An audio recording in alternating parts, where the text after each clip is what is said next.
Coming up on Mountain News this morning, Kentucky officials update the status of numerous mine land restoration. And a Laurel County man honored a former police chief for all he did to better the community as a leader. Dedicated to Eastern and Southern Kentucky, this is WYMT Mountain News this morning.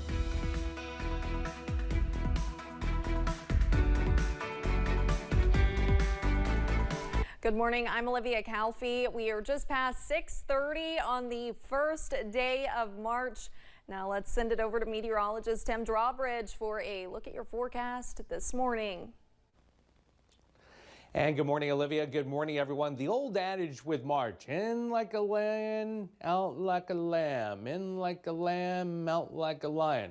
I'm going to let you decide how March is coming in to maybe see how the rest of the month goes. In the meantime, the night vision's still on the camera on top of the building here. You can see the sun rising off in the distance. It is 28 degrees here in Hazard. Showers, we've been timing out midday through the afternoon. It may be a little bit earlier. The prospects of a 50-50 weekend, not like last weekend. Don't worry, not cold. But yes, gray tomorrow, bright Sunday. Temps range from 22 at Ashland to near 40 at Middlesboro. Pinpoint Doppler radar, the switch is off right now. So we look at the composite view and we're tracking these showers to come in as we head through the course of the day. All right, let's check out that 12-hour forecast again. Mostly cloudy today. Showers arrive late morning through the afternoon, a high of 49. First alert 7-day forecast. All the details in the next week coming up right after this in a few moments. Back to you, Olivia. All right, thank you, Tim. Former Floyd County educator April Bradford was sentenced to 3 years and 6 months in prison yesterday.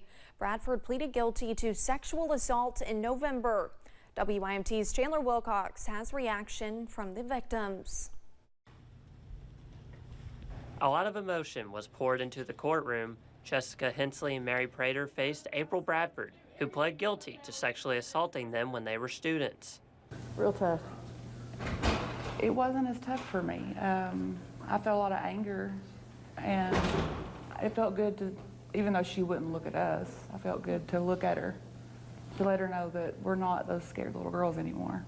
I'm such an outgoing, talkative, smart, funny. Hensley and Prater delivered victim impact statements. They have become more open about the pain they have faced. I knew, in my mind, I always planned on waiting to come forward when someone else did, you know, to validate their claim. I never thought that it would happen like this. Hensley said she felt Bradford did not have any remorse. Because she doesn't think what she done was wrong.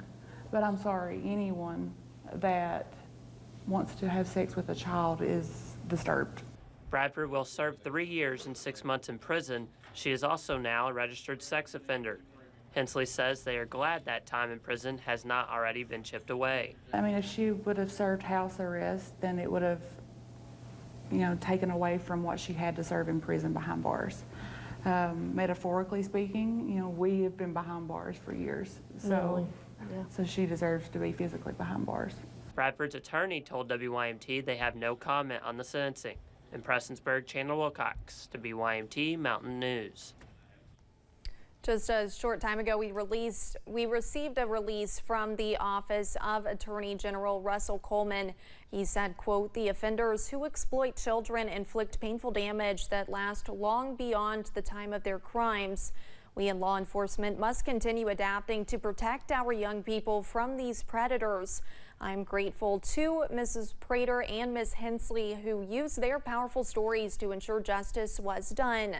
These are women of incredible courage who can inspire others to prevent the abuse in the future." A grand jury indicted 2 women in Powell County in connection to a death investigation. Back on December 1st, deputies responded to a call and found a woman dead.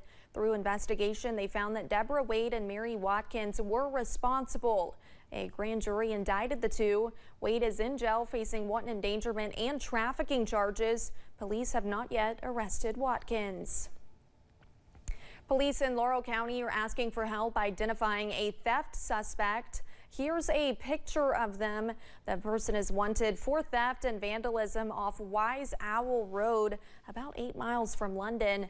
If you have any information about the case, you can contact the Sheriff's Office at 606-864-6600.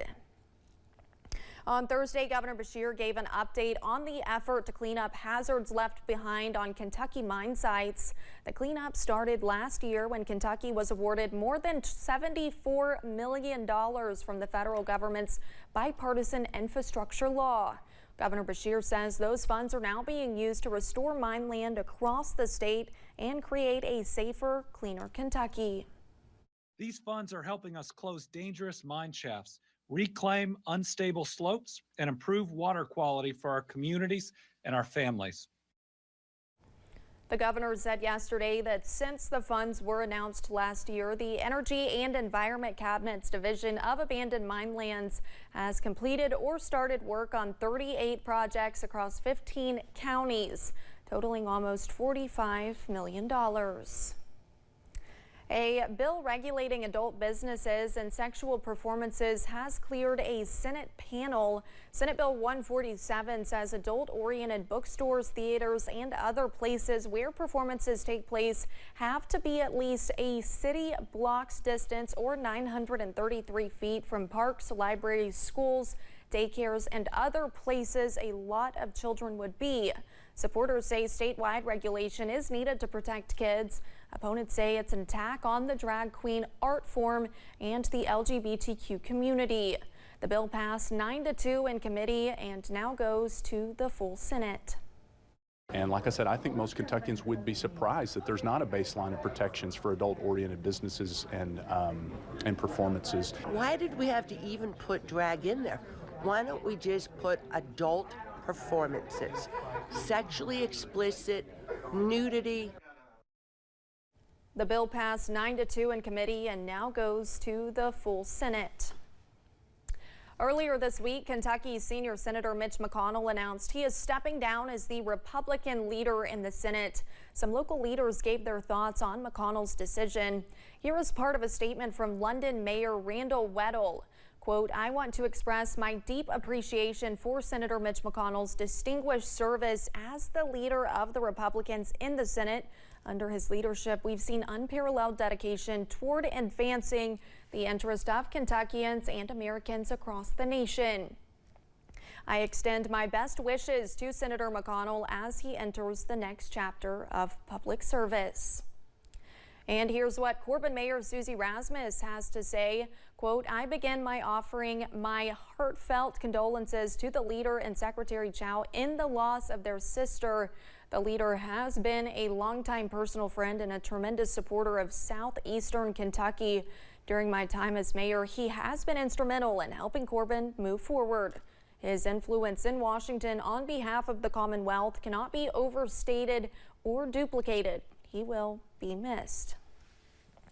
Hundreds of people gathered to celebrate the life of former London Police Chief Bill Smith.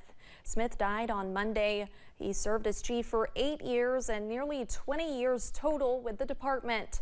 Smith also owned and operated Ambulance Incorporated of Laurel County after seeing the need for emergency services in the county in 1977.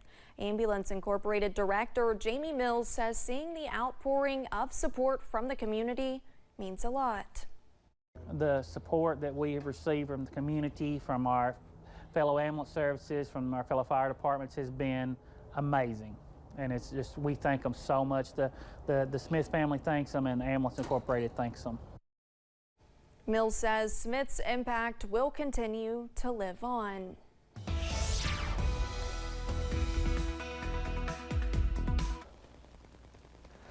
And a good Friday to you. Temperatures vary around the region. To the northeast, temps are in the 20s, yes, because of the lack of cloud cover coming in a little bit later. Near 40, though, you make your way toward Middlesboro on the Tennessee-Kentucky state line. Pinpoint Doppler radar, nothing going on. Switch is turned off. We'll hopefully get it turned back on here because we do have some showers that are trying to track on in from the southwest, and these are the showers that we'll deal with as we head through the day. So for the morning, for the commute, I think we're going to be completely dry. Those of you over toward Somerset and Monticello will end up getting the showers in the tail end of the morning drive. Heading through the afternoon, you'll all need the showers. Not they all need the showers. We'll all deal with the showers. So the windshield wipers on and umbrellas, unless you're like me, I can dodge through the raindrops, you know, kind of like a running back running over at Commonwealth, right? Anyhow, Kroger Stadium. We'll talk about more with the First Alert 7-day forecast, as well as more news coming up after the break.